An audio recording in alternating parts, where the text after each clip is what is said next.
Breaking news from the Middle East. After nearly 2 weeks of intense military exchanges, the conflict between the United States and Iran appears to be entering a critical new phase. While direct U.S. airstrikes have paused for now, the region remains extremely volatile. Diplomatic talks are underway, but missile attacks, naval tensions, and proxy conflicts continue to threaten a much wider regional war. For the first time in almost 2 weeks, no new U.S. airstrikes were reported overnight inside Iran. Instead, Washington is focusing on diplomacy while keeping military forces on high alert. President Donald Trump confirmed that communication channels with Iran remain open, but said Tehran is not yet ready to reach an agreement. However, officials stressed that this is not a ceasefire. Military assets remain deployed across the region, and both sides continue preparing for possible escalation. Even though direct U.S.-Iran strikes have paused, the conflict is spreading through regional allies. Iran-backed Houthi forces in Yemen launched missiles and drones towards Saudi Arabia, claiming the attacks were retaliation for Saudi airstrikes. Saudi air defenses intercepted several incoming threats, but the attacks demonstrate that the broader regional conflict is far from over. Meanwhile, shipping routes around the Red Sea and the Strait of Hormuz remain under heavy military surveillance. The United States continues naval operations designed to protect commercial shipping and maintain pressure on Iran.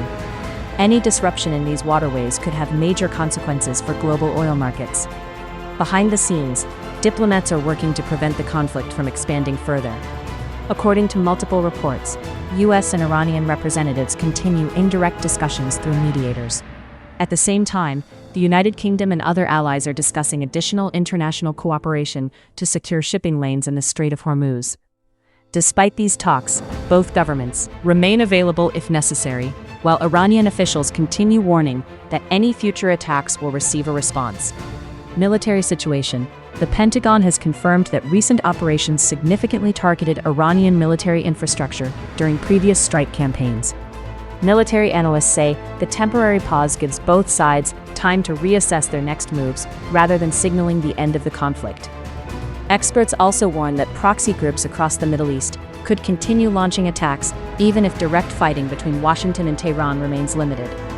That means the risk of sudden escalation is still very real. As of today, the Iran-United States conflict remains in a dangerous state of uncertainty. While direct U.S. airstrikes have paused and diplomatic contacts continue behind the scenes, no official ceasefire has been announced. Both nations continue to keep their military forces on high alert, and even a single missile launch, drone strike, or naval. Around the world, governments, military analysts, and financial markets are closely watching every new development. The Strait of Hormuz remains one of the most strategically important waterways on Earth, and any disruption there could affect global oil prices, international trade, and economies far beyond the Middle East. At the same time, the activities of Iran-backed proxy groups continue to raise concerns that the conflict could spread to neighboring countries without direct fighting between Washington and Tehran. For now, diplomacy offers the best hope of preventing another round of large-scale military action. But until both sides reach a formal agreement, the possibility of renewed strikes remains very real. The next 24 to 48 hours could prove decisive in determining whether this crisis moves toward peace or enters another dangerous phase of escalation. We'll continue following every verified update as it happens. If you want accurate, fact-based coverage without the rumors,